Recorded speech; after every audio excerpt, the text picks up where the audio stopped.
आज की इस वीडियो में मैं आपको सकट चौथ की कथा सुनाऊंगी। इस दिन महिलाएं अपनी संतान के लिए व्रत रखती हैं और पूरे दिन निर्जल रहकर व्रत करती हैं। रात को चंद्रमा के आने पर उनको अर्घ देकर अपना व्रत खोलती हैं। इस दिन गणेश जी और चौथ माता की पूजा की जाती है। ऐसा कहा जाता है कि सकट चौथ का व्रत करने से संतान को लंबी आयु प्राप्त होती है और उनके ऊपर आने वाले संकट टल जाते हैं। देखिए, आज आपने व्रत रखा हो या ना रखा हो, आपको भगवान गणेश की कथा अवश्य सुननी चाहिए, क्योंकि हिंदू धर्म में कोई भी ऐसा व्रत और त्योहार नहीं है जिसमें हम उनकी कथा ना सुनते हों। तो जब आप कथा सुने तो आप अपने हाथ में थोड़े से तिल लीजिएगा और सामने एक लोटा भर के अवश्य रखिएगा। एक गांव में देवरानी जेठानी रहती थी।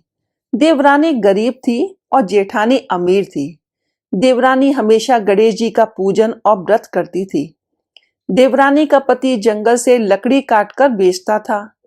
देवरानी घर का खर्च चलाने के लिए जेठानी के घर काम करती थी और शाम को बचा हुआ खाना लेकर आती थी। माघ महीने में गणेश जी का व्रत सकट चौथ देवरानी ने रखा। उसके पास पैसे नहीं थे, इसलिए वे तिल व गुड़ लाकर तिलकुट्टा न बना सकी। पूजा करके उसने तिल चौथ की कथा सुनी और जेठानी के यहाँ काम करने चली गई। उसने सोचा कि जब शाम को चंद्रमा को अर्घ देकर जेठानी के यहाँ से लाया हुआ खाना और तिलकुट्टा खाएगी। शाम को जब जेठानी के घर खाना बनाया तो उसके जेठानी का व्रत होने के कारण सभी ने खाना खाने से मना कर दिया। अब देवरानी ने जेठानी से बोला, आप मुझे खाना दे दो जिससे मैं घर ले जाऊं। इस पर जेठानी ने कहा कि आज तो किसी ने अभी तक खाना तो खाया नहीं, तुम्हें कैसे दे दूं? तुम सवेरे ही बचा हुआ खाना ले जाना। देवरानी बेचारी उदास मन से घर चली आई। देवरानी के घर पर पति बच्चे सब आस लगाए बैठे थे कि आज तो त्योहार है, इसलिए कुछ पकवान आदि खाने को मिलेगा। लेकिन जब बच्चों को पता चला कि आज तो रोटी भी नहीं मिलेगी तो बच्चे रोने लगे। उसका पति भी बहुत क्रोधित हो गया और कहने लगा कि दिन भर काम करने के बाद भी वह 2 रोटियां नहीं ला सकती।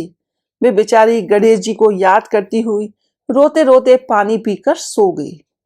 उस दिन सकट माता बुढ़िया माता का रूप धरकर देवरानी के सपने में आई और कहने लगी, सो रही है या जाग रही है? वे बोली, कुछ सो रहे हैं, कुछ जाग रहे हैं। बुढ़िया बोली, भूख लगी है, खाने के लिए कुछ दे।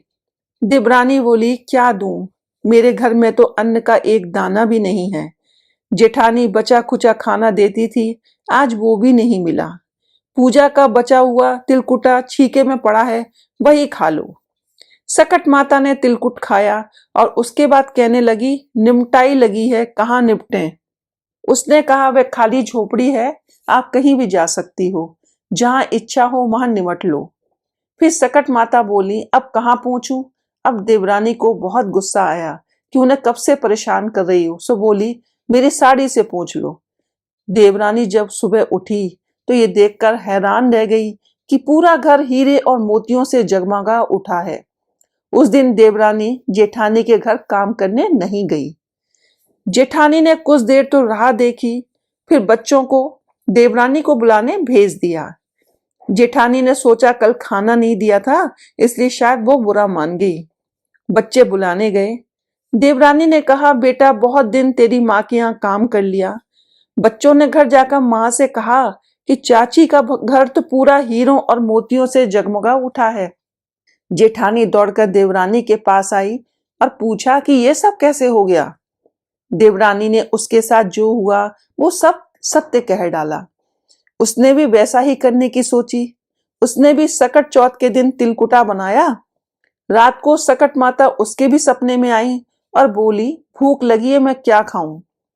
जेठानी ने कहा कि आपके लिए छीके में रखा है, फल और मेवे भी रखे हैं, जो चाहे खा लो। सकट माता बोली, अब निपटे कहाँ? जेठानी बोली, मेरे इस महल में कहीं भी निपट लो।